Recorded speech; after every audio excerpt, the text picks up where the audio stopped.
We are the Senior High Acting Scene from Alamance Christian School in Graham, North Carolina, and we'll be performing a cutting from the book, A Christmas Carol, written by Charles Dickens and adapted by John Jakes. When the ghost of Christmas yet to come reveals what could happen if he does not alter his lifestyle, Ebenezer Scrooge witnesses evidence of a theft, which occurs at his own home, with his own things being sold at a place of ill repute. Charles Dickens, A Christmas Carol, adapted by John Jakes.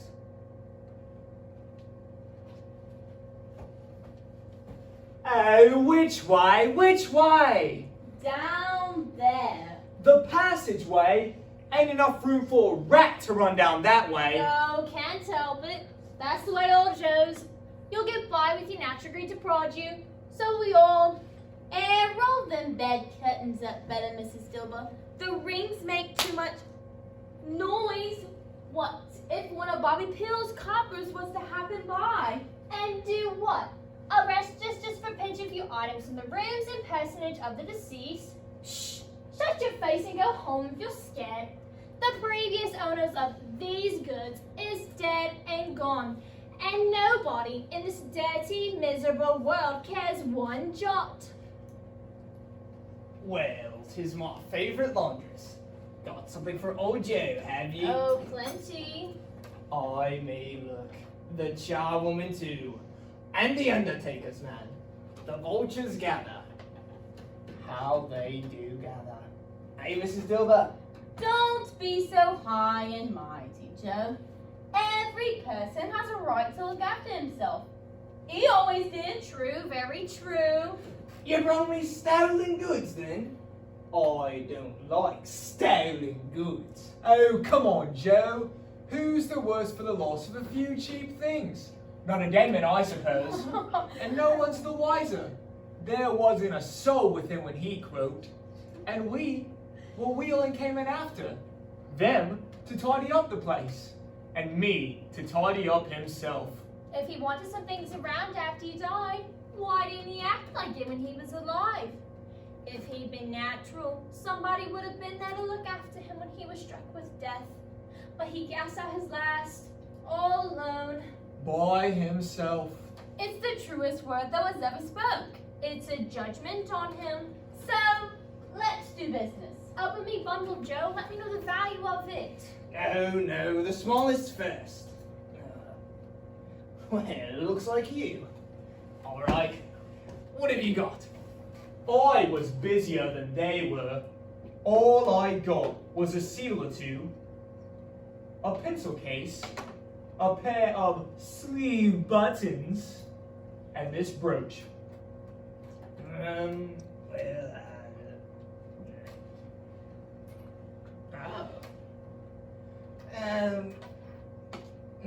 Of no great value. That's your payment. Be serious, Joe. That and not another penny, even if you boil me in oil. There's riskier.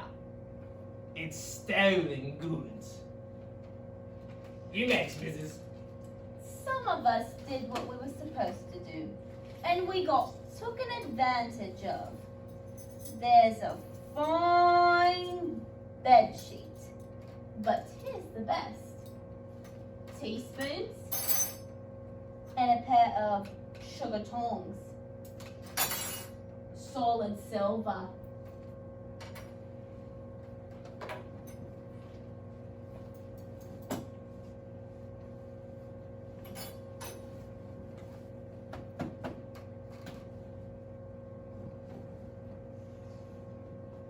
I always give too much to ladies.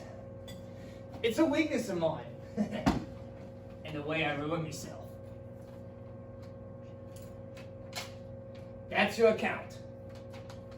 Oh, but Joe! Ask me for another But penny. Joe! And I'll repent of being so liberal. I'll knock off half a crown. All right, Miss Dilber.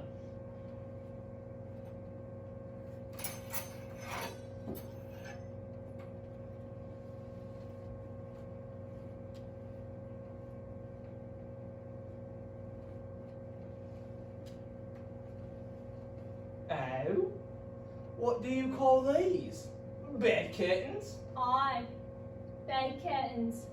The finest. You mean to say you took him down, rings and all, with him lying there? I do, why not?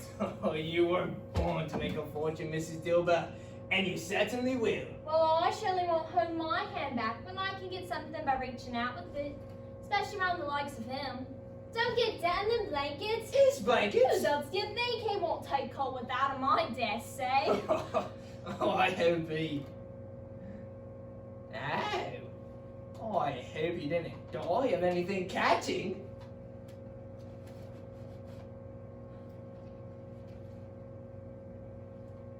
You may look at that shirt to your eyes ache, but you won't find no holes, nor threadbare place. It's the finest he had, pure silk.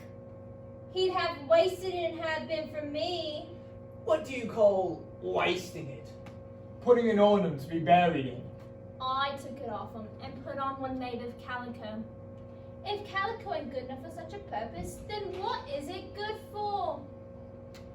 Actually, the deceased looked quite handsome in calico. I mean, he couldn't look any uglier than he did when he was alive. This is the end of it then. I give you the dear departed. He frightened everyone away from him when he was alive. But he drew us in with his death. The dear departed. The dear departed.